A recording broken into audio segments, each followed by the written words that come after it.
डरावनी कहानी सुनने के लिए तैयार हो जाएं और कमजोर दिल वाले ना सुनिए और चैनल को सब्सक्राइब करके बेल आइकन को प्रेस कीजिए और शुरू करते हैं आज की इस कहानी को। शीर्षक रात की सवारी। शिवनाथ एक अनुभवी ट्रक ड्राइवर था। उम्र लगभग 45 के आसपास, गठीला शरीर, गहरी आंखें और चेहरे पर हमेशा एक गंभीरता का भाव। वह वर्षों से हाईवे पर माल ढोने का काम करता आया था।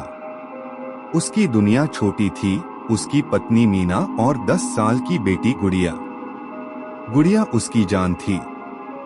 हर बार घर लौटते वक्त वो उसके लिए कुछ न कुछ लेकर आता था, कभी चॉकलेट, कभी गुड़िया, कभी बालों की क्लिप। उस रात मीना की तबीयत बहुत खराब हो गई थी।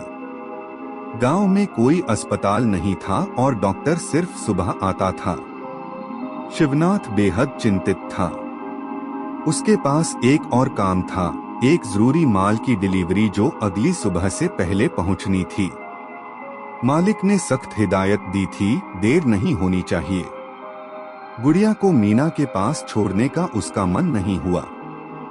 न वह मीना को अकेले छोड़ सकता था, न बेटी को। मजबूरी में उसने ट्रक में दोनों को बिठा लिया और निकल पड़ा रात के अंधेरे में एक अनजान रास्ते की ओर। रास्ता शांत और वीरान था। दूर दूर तक कोई रोशनी नहीं। सड़क पर सिर्फ ट्रक की हेडलाइट की रोशनी और इंजन की गूंज। पापा, ये रास्ता आपने पहले कभी देखा है? गुड़िया ने पूछा। शिवनाथ ने जवाब दिया, नहीं बेटा, ये जीपीएस का शॉर्टकट है। जल्दी पहुंच जाएंगे। लेकिन कुछ ही दूर जाने के बाद सब कुछ अजीब होने लगा। ट्रक के अंदर अजीब सी ठंड महसूस होने लगी। मीना चुपचाप बैठी थी, उसका चेहरा पीला पड़ चुका था।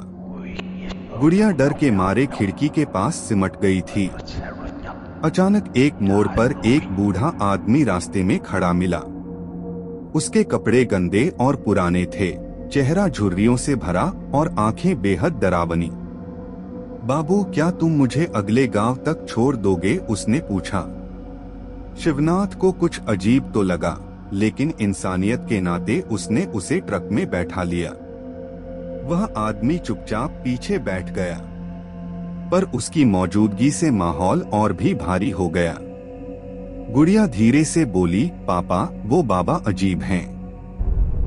वो हमें घूर रहे हैं। शिवनाथ ने रियर व्यू मिरर में देखा। वहां कोई नहीं था।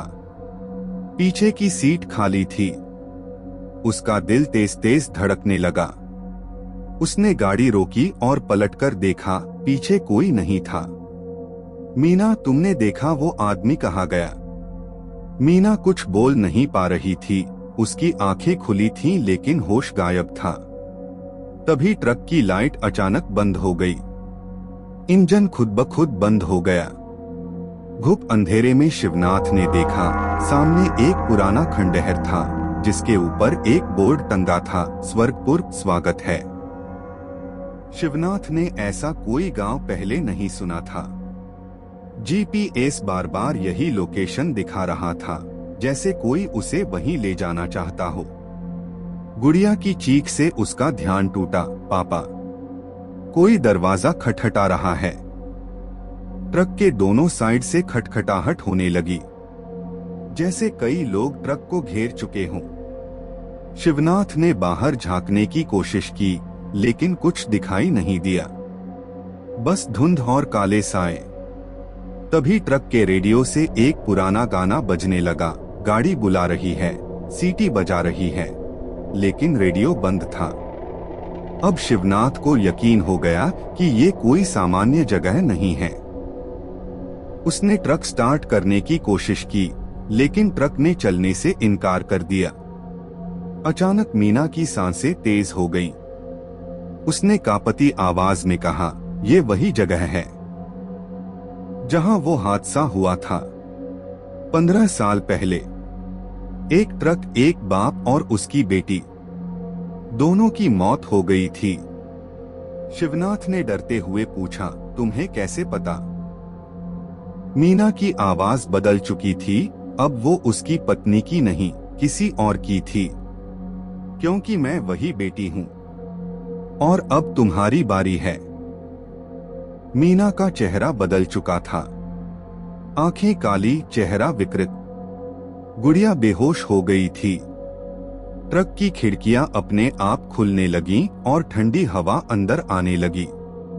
शिवनाथ ने हिम्मत कर ट्रक स्टार्ट किया और इस बार इंजन चल पड़ा। उसने गियर डाला और पूरी ताकत से ट्रक भगाया। पीछे खंडहर से आवाजें आ रही थीं, जैसे कोई रो रहा हो, चिल्ला रहा हो। जीपीएस बंद हो चुका था, नेटवर्क गायब। कई घंटे बाद जब वह सुबह की पहली किरण के साथ हाईवे पर लौटा, मीना की हालत सामान्य हो गई। उसे पिछली रात की कुछ भी याद नहीं था। गुड़िया भी ठीक थी, लेकिन अब भी सहमी हुई थी।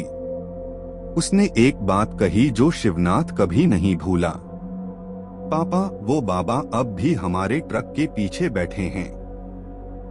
शिवनाथ ने पीछे देखा और इस बार भी वहां कोई नहीं था, लेकिन ट्रक की पीछे वाली खिड़की पर उंगलियों के निशान आज भी थे। अब ये कहानी यही खत्म होती है। अगर आप लोगों को ऐसी ही और कहानी चाहिए तो इस क्रो एफएम चैनल को सब्सक्राइब कीजिए और बेल आइकन को दबाएं और मिलते हैं अगली कहानी पर।